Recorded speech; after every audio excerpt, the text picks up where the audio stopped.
Você sabia que a Bíblia contém muitas profecias relativas ao Messias e especificamente sobre sua primeira e segunda vindas?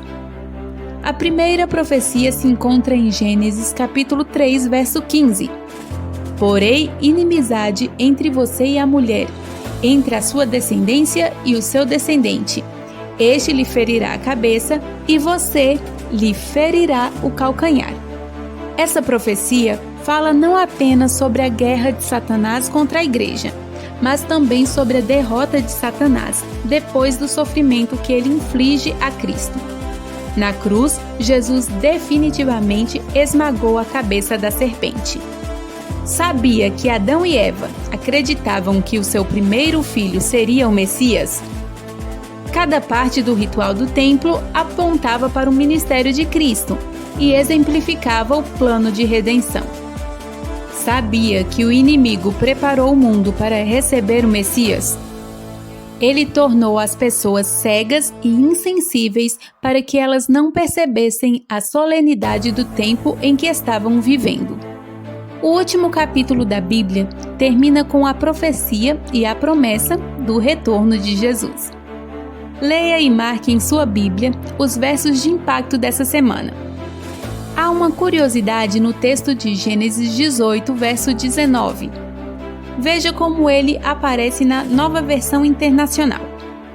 Pois eu o escolhi para que ordene aos seus filhos e aos seus descendentes que se conservem no caminho do Senhor, fazendo o que é justo e direito, para que o Senhor faça vir a Abraão o que lhe prometeu. Em Gênesis 3:15, Deus tomou uma medida preventiva.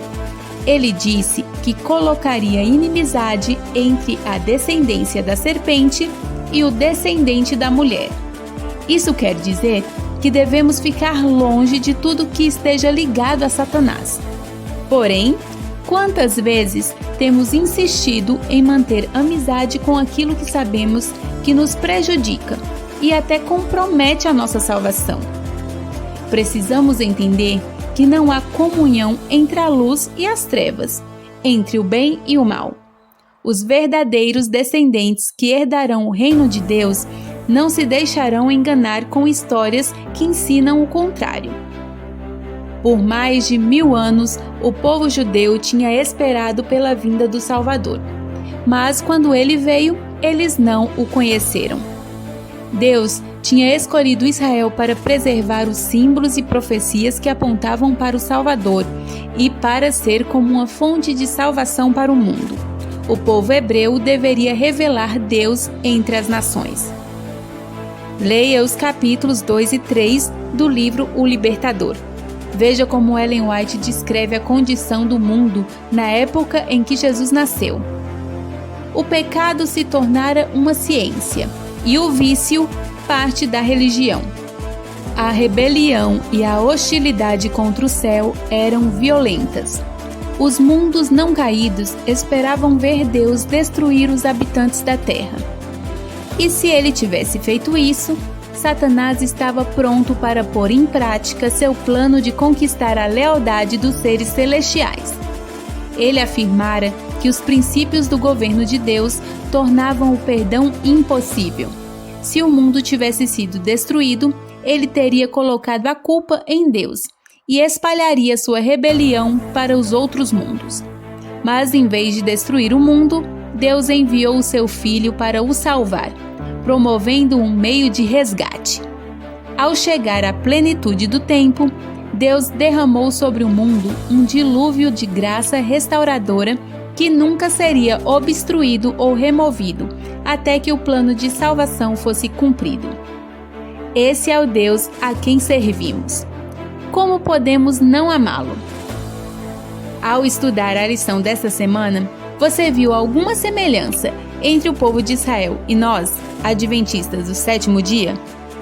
O que nos identifica e nos distingue de outras denominações? A resposta está em nosso próprio nome. Somos adventistas porque acreditamos no segundo advento, ou vinda de Cristo. Do sétimo dia, observamos o sábado como dia sagrado instituído por Deus. E quanto às nossas expectativas sobre a vinda de Jesus? Estamos vivendo como se esse evento fosse ocorrer em breve? Sonhamos com o dia em que veremos o Salvador retornando nas nuvens do céu? Ou às vezes desejamos que ele demore um pouco mais para que ainda possamos realizar algumas coisas, como por exemplo, aprender a dirigir, formar-se em uma faculdade, casar-se e constituir família?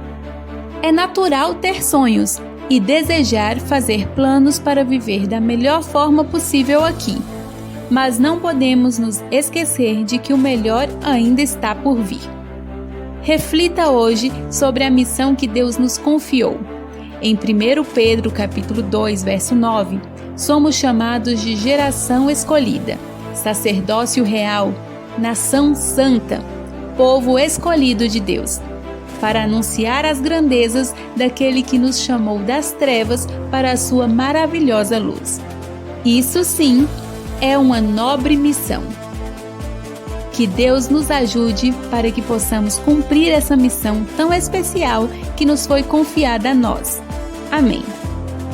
Terminamos mais uma lição, mas ainda temos muito mais a aprender com a Palavra de Deus. Por isso, se ainda não é inscrito no canal, inscreva-se. Siga nossas redes sociais e não se esqueça de compartilhar nossos vídeos com seus amigos. Nos vemos novamente na próxima semana, aqui no Lição Ilustrada.